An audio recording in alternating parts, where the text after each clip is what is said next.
सोते देखा तस्वीरों में, किस तरीके से प्लेटफॉर्म में बैठे थे, किस तरीके से सीढ़ियों पे बैठे थे, बिना खाए पिए क्या इंतजाम करके आए होंगे। सोचो कितना परेशान किया आपने, किससे उधार लेकर के आए होंगे। ये गरीब बच्चे हैं, गांव के बच्चे हैं। इसीलिए मैंने कहा कि जब अग्निवीर व्यवस्था लागू हुई है उससे पहले भारतीय जनता पार्टी ने डेटा का एनालिसिस की कि आखिरकार फौज में कहां के बच्चे भर्ती होते हैं। फौज में सभी बच्चे गांव के भर्ती होते हैं। वो मान गए कि इनके भर्ती होने से उनकी आर्थिक स्थिति बेहतर होती है, उनके घर परिवार में खुशहाली आती है। इसीलिए उन्होंने जानबूझ करके पक्की नौकरी खत्म की, अग्निवीर टेम्पररी नौकरी लेकर के आए, क्योंकि उनका टारगेट है कि गांव के बच्चे ना आगे बढ़ जाएं, उनका परिवार ना पड़ जाए, आगे बढ़ जाए। और यही पुलिस के साथ इन्होंने किया।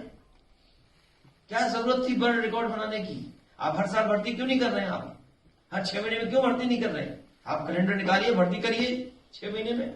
बहुत से तरीके हैं सरकार अपना सकती है, क्योंकि सरकार पे इंफ्रास्ट्रक्चर है, सरकार पे बजट है, सरकार पे पैसा है।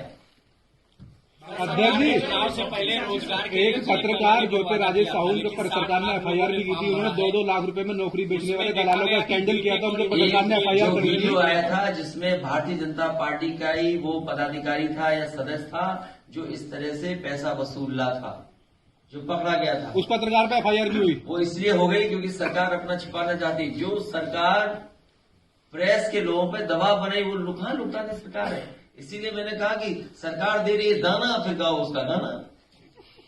मेरा सवाल ये है कि पेपर लीक हुआ, जब पहली बार लीक हुआ आपने कार्रवाई क्या की? अगर आप पहली कार्रवाई कर देते तो शायद इन परिस्थितियों का सामना हमें नहीं करना पड़ता। और फिर जितने भी पेपर लीक हुए हैं वो आखिरकार किस एजेंसी में जा रही है जांच के लिए? ये तो फिर सरकार से आपको पूछना चाहिए। हम तो सरकार में नहीं है ना।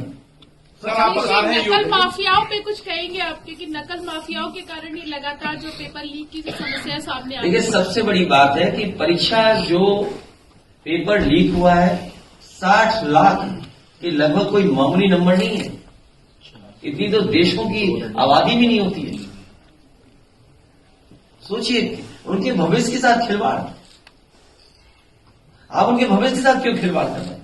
और ये सोचिए समझी रणनीति है भारतीय जनता पार्टी की कि लोगों को निराश करो, लोगों को दुखी करो। मैंने आपको गणित बताया, 60 लाख अगर हम हिसाब किताब माँ बाप को भी मिला दें तो 1 करोड़ 80 लाख होते हैं। और 1 करोड़ 80 लाख को अगर हम डिवाइड कर दें 80 से लोकसभाओं से तो 2,25,000 गिनती आती है।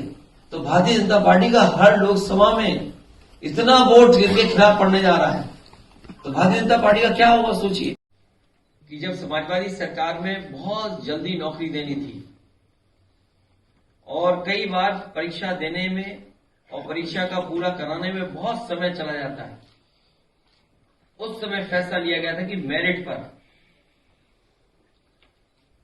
अगर नौजवान चाहें और उनकी मांग हो तो सरकार को इस पर विचार करना चाहिए कि जिस तरीके से पहले पुलिस की भर्ती हुई थी कोई उंगली नहीं उठा सकता।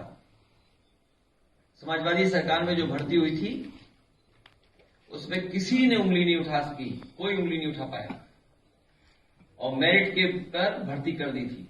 हाई कोर्ट, सुप्रीम कोर्ट तक लोग गए थे उस भर्ती को रुकवाने के लिए, लेकिन सुप्रीम कोर्ट से भी वो क्लियर होकर के आई थी और भर्ती हुई थी। अगर 60,000 बच्चों का भविष्य का सवाल है और सरकार 6 महीने बाद परीक्षा कराएगी, अब कई महीनों बाद परीक्षा कराएगी, सरकार के पास वो नियमावली बनी रखी है पूरी। अगर सरकार चाहे तो 2 महीने 3 महीने में भी नौकरी नौजवानों को दे सकती है।